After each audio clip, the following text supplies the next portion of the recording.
All right. I know that in the last few videos that I've done in this format where I'm sitting in front of the bookshelf and I am ranting about different topics like video responses, haters, and the YouTube friends. So I thought I would mix it up because, you know, YouTube is something positive, so we should focus on the positive as well. It's just that as a person who is very interested in what we do on YouTube on multiple levels, you know, social, video making, but also academic, it's interesting to kind of approach all of these areas and see what happens when you ask specific questions about specific subjects. And on the last video where I ranted about the haters, I got a lot of good responses. It's funny though, and now I'm kind of begging for it, that so far there's not a single dislike on the video.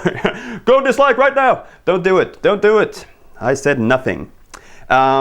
But also in the comments, Reality TC, my friend who was one of the early Advent videos contributor, she was very interested in keeping this discussion going because it is interesting. It's not just, and someone else made a point that it's not a, you know, an organized group. It's individuals who are doing kind of the same thing, and we tend to, you know, collect them into a group.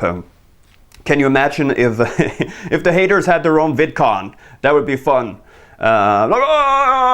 They would be wild. It would be like an Italian football crowd when they're down by 3-0 against Lecce. Sorry, Lecce. But anyway, we want to focus on the positive here. Okay, so one of the positive aspects of YouTube is, of course, that it breaks the boundaries of geography. You can be friends with and you can have connection with anyone in the world, really. Language is the only barrier, and most of us, you know, who are in this kind of joined sphere where we kind of know the same people, we do use English as a first choice, you know, in communication. Obviously, I've done one video in German, and I'm still awaiting my return to that list of what languages to do vlogs in, still with English subtitles. Dutch is next on the list, and then Finnish or Icelandic, one of them. I'm not sure which one was first. But anyway, a second positive thing is the gathering.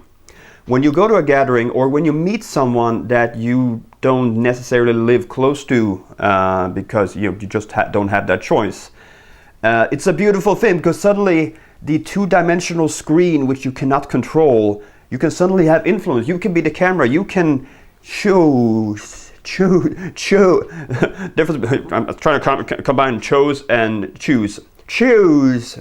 You can choose what angle you want the person to see. You can interact directly with the person, and most informally, you can touch the person. And now you're thinking, whoa. But really, if you've never been to a gathering and suddenly you're able to breach that level of bordering of the wall that is the screen. We tend to look at the screen as a window, you know, beyond to something, but at the same time, it's also something that separates us. Imagine this. Have you ever tried on a Skype conversation or any form of video conferencing to look the other person in the eye?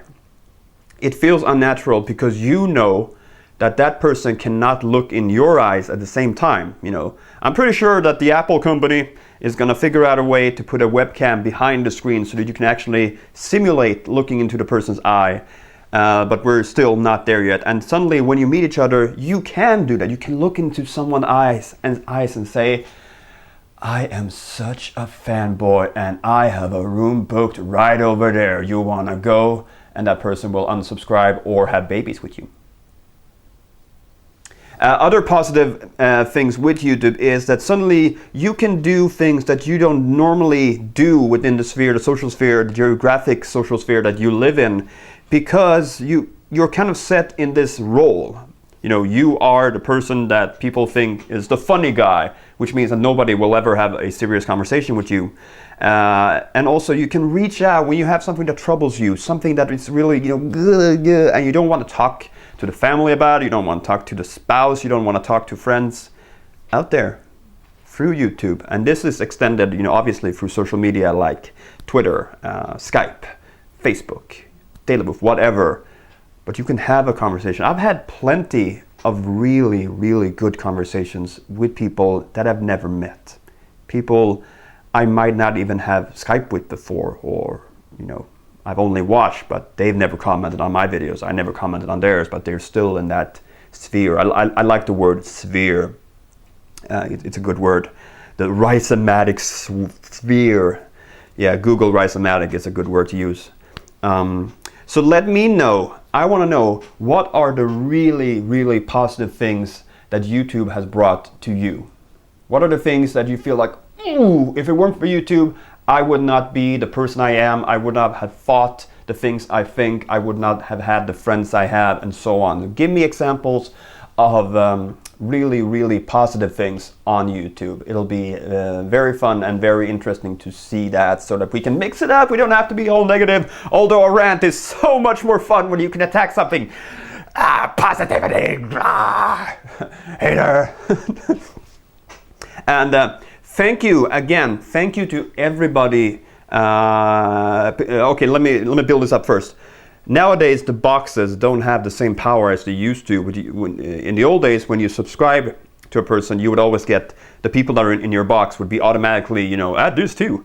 But now that doesn't happen as much, because there's only one place on the channel page where that thing still happens. So the people that subscribe to me now, hopefully subscribe to me directly and not through other people. So please, if you have subscribed and if you're following my videos, please leave a comment. Let me know who you are. There's a lot of Swedes coming on board, and Sweden, we need to represent, man, because we're having a gathering in, what is it now, March, in a little over 2 months in Stockholm, and it's gonna be fun. But it'll be even more fun, even funner, if I really know who the people are, especially the Swedes who are watching, or people from Finland, Norway, Denmark, Germany, wherever you want to come from. Welcome to Stockholm on May 21st. But again, thank you so much for subscribing. It means a lot, and keep the comments coming, because that's kind of the payoff for making videos. You have a discussion, and then sometimes you even have video responses, which is like, oh, the best. So again, thank you so much for watching, and I will see you the next time you click on one of my videos. Bye. Please leave a comment below. I'd love to hear what you think. Thank you.